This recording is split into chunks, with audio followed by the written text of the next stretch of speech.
यही एक्सरे की तो हम बात कर रहे हैं, उस पर झूठ बोलते हैं मोदी जी। मोदी जी जानते हैं पैरों के तले जमीन खिसक गई है। ऐसे ही थोड़ी अंबानी अडानी के ऊपर भ्रष्टाचार के आरोप लगा रहे हैं। इनको घुसपैठिए नहीं दिखाई देते, इनको अपना भविष्य का वोट बैंक दिखाई देता है। जब से नरेंद्र मोदी जी आए हैं, घुसपैठियों को रोका भी गया और यह भी सुनिश्चित किया जाएगा कि उनको वापस कैसे दें।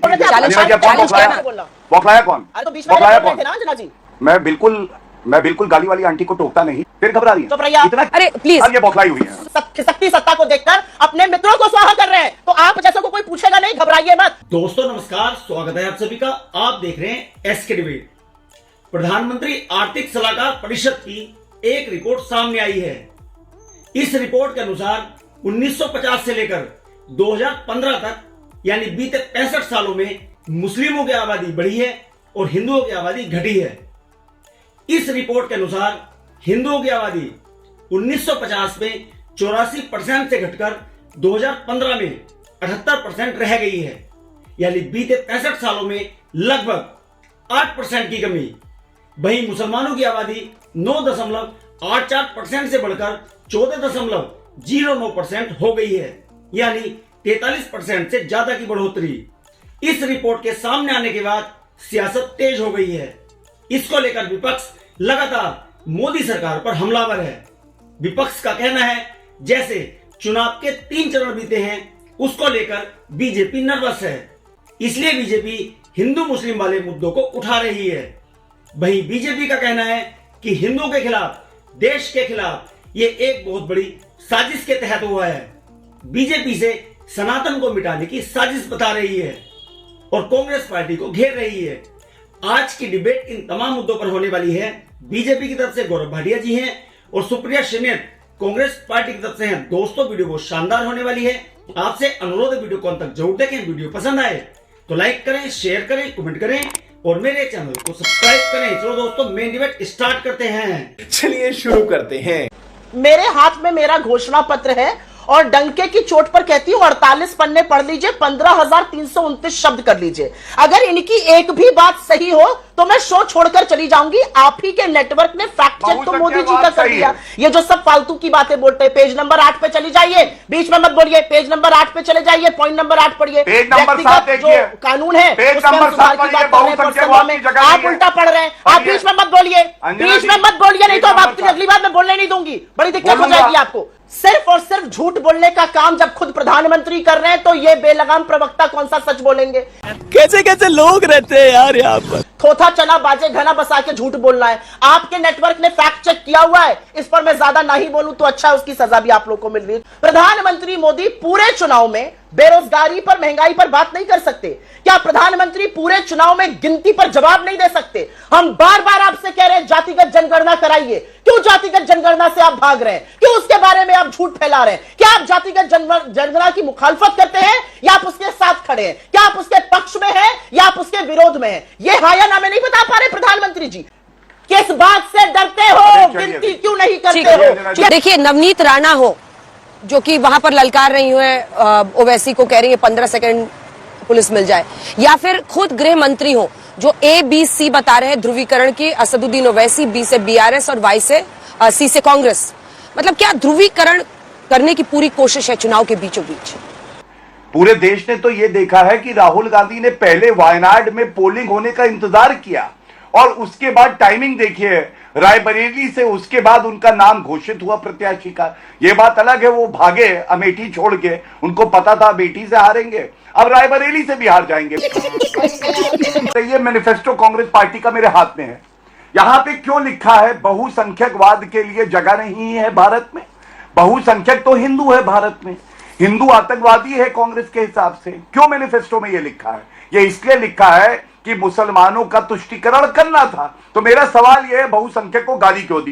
दूसरी बात, तो जनता यह जान गई है कि ट्रिपल तलाक की वापसी होगी, हलाला और बहु विवाह सही ठहराया जाएगा, जो मोदी जी कहते होने नहीं देंगे। और तीसरी और अंतिम बात, आरक्षण धर्म के आधार पे गैर संवैधानिक है, लेकिन इनका मैनिफेस्टो यही कहता है। तो क्या यह बात हम ना उठाएं कि कांग्रेस पार्टी अपने वोटों के लालच की वजह से बहुसंख्यकों को प्रताड़ित करती है और मुसलमानों का तुष्टीकरण करती है? यही बात इस रिपोर्ट में भी आ रही है। आर्थिक सलाहकार परिषद की रिपोर्ट है जो इस ओर इशारा कर रही है कि धर्म के आधार पर आबादी में हम एक देख रहे हैं मिसमैच। आपको नहीं लगता है कि ये देश का एक मुद्दा है जिस पर चर्चा की जरूरत है? अबे जल्दी बोल, कल सुबह पनवेल निकलना है। पीएमओ ने पिछले 10 सालों में आंकड़ों की इतनी तौहीन करी है, आंकड़ों के साथ इतना खिलवाड़ किया है कि उनकी विश्वसनीयता ही खत्म हो गई है। असली बात यह है कि 10 साल में आंकड़ों की क्रेडिबिलिटी शून्य हो गई है। ये जिस prime ministers economic advisory council की आप बात कर रही हैं, उन्होंने 2011 की जनगणना के डेटा को एक्सट्रापोलेट किया है। ये सब जानते हैं ये डेटा तीसरे चरण के बाद क्यों आया है, ये सबको पता है। लेकिन मैं कुछ कहना चाहती हूं, prime ministers economic advisory council के पास बहुत गहन मुद्दे हैं। 45 साल की सबसे ज्यादा बेरोजगारी, महंगाई, रुपया जो 58 से 84 पर पहुंच गया, 200 लाख करोड़ के ऊपर हमारा कर्जा पहुंच गया, $118 मिलियन का चीन के साथ हमारा इंपोर्ट बिलियन, हमारी बढ़ती हुई गरीबी, हमारी बढ़ती हुई आर्थिक असामान्यता, जो 64% जीएसटी हम गरीबों से वसूल रहे हैं, एमएसएमई जो लगातार बंद हो जाए, इस पर कोई रिपोर्ट नहीं है। रिपोर्ट भी आई है 2011 के सेंसस पर, और 2011 के सेंसस में अगर कलई ना छुपानी पड़े अपनी, दुनिया भर ने कोविड के बाद सेंसस किया। प्रधानमंत्री मोदी जी सेंसस से क्यों डर रहे हैं? 2011 के बाद 2024 आ गया, क्यों नहीं जनगणना कराते हैं? हम तो ताल ठोक के कह रहे हैं जातिगत जनगणना कराइए, यही एक्सरे की तो हम बात कर रहे हैं, उस पर झूठ बोलते हैं मोदी जी। तो असलियत यह है कि चौथे चरण के मतदान के पहले मोदी जी ने अपने मित्रों को भी स्वाहा कर दिया। आंकड़ों की तो खैर उन्होंने क्या तफ्तीश लगाई है वो सबको दिख रहा है। मोदी जी जानते हैं पैरों के तले जमीन खिसक गई है। ऐसे ही थोड़ी अंबानी अडानी के ऊपर भ्रष्टाचार के आरोप लगा रहे हैं। तुमसे ना हो पाएगा। 282 सीटों पर 543 में से वोटिंग हो गई है, और विपक्ष का यह आरोप है कि बीच चुनाव बीजेपी में है तनाव, इसीलिए भ्रम फैलाने के लिए इस रिपोर्ट को सामने रखा गया है। आपका जवाब?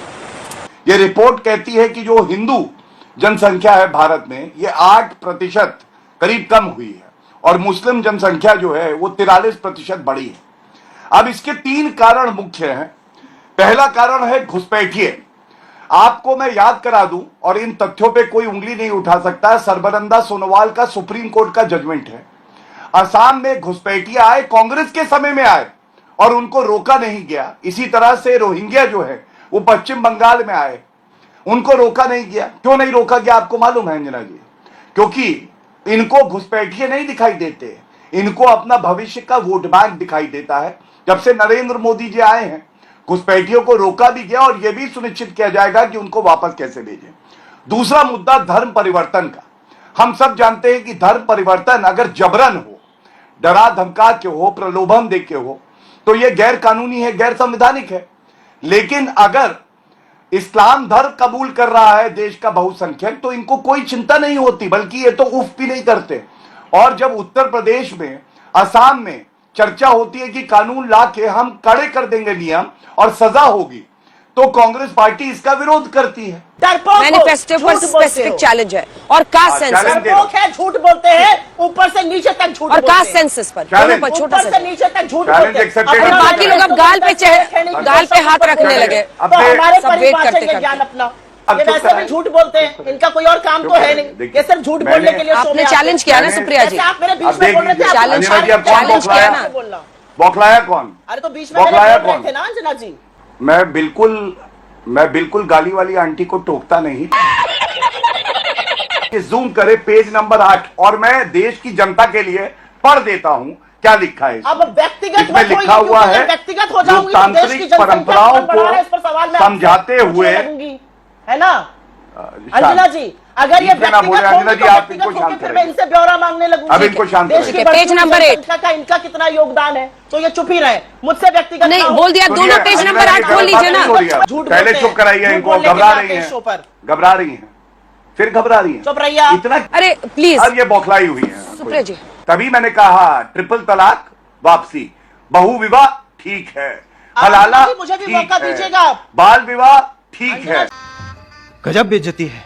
देखिए व्यक्तिगत होइएगा तो थोड़ा मैं भी व्यक्तिगत सवाल पूछने लगूंगी कि जनसंख्या बढ़ाने में आपने कितना योगदान किया, तो मेरा मुंह मत खुलवाइए। असली बात यह है कि 3 चरण के मतदान के बाद पैरों के तले से सत्ता खिसक रही है, और नरेंद्र मोदी जी अपनी खिसकती सत्ता को देखकर अपने मित्रों को स्वाहा कर रहे हैं। तो आप जैसों को कोई पूछेगा नहीं, घबराइए मत, हम उसी बात पर अभी भी अडिग हैं। किस बात से डरते हो गिनती क्यों नहीं करते हो? आपकी औकात बता रहा हूँ सर, बुरा नहीं मानना सर। अब कांग्रेस की प्रवक्ता चिल्ला चिल्ला के ओबीसी पे बात कर रही थी। मैं पूछता हूं, अगर ओबीसी समाज से इतना प्यार था तो ये बताओ ओबीसी समाज के प्रधानमंत्री को गाली क्यों देते हो? ये बताओ कि एएमयू में और जामिया में आपने जो SC ST OBC आरक्षण था उसको खत्म क्यों किया? आज कहिए कि होना चाहिए। सबसे ज्यादा ओबीसी मंत्री, ओबीसी सांसद किसने दिए? भारतीय जनता पार्टी ने दिए। कांग्रेस की प्रवक्ता से एक बात जरूर कहूंगा मैं, एक बात जान लीजिए, जितना 7 फेजों में आपकी सीटें आएंगी ना, शायद डबल डिजिट भी क्रॉस ना हो। पहले फेज में उतनी सीटें भाजपा की आ जाएंगी।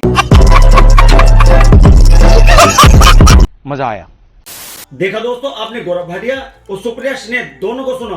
आप किसकी बात से सहमत हैं? दोस्तों, वीडियो को लास्ट तक देखने के लिए दिल से धन्यवाद। और वीडियो के बारे में आपकी क्या राय है कमेंट सेक्शन में कमेंट करके बताएं। और अगर वीडियो पसंद आई हो तो लाइक करें, शेयर करें, कमेंट करें और मेरे चैनल को सब्सक्राइब करें। तो दोस्तों, मिलते हैं अगली वीडियो में। जय हिंद, वंदे मातरम, जय श्री राम।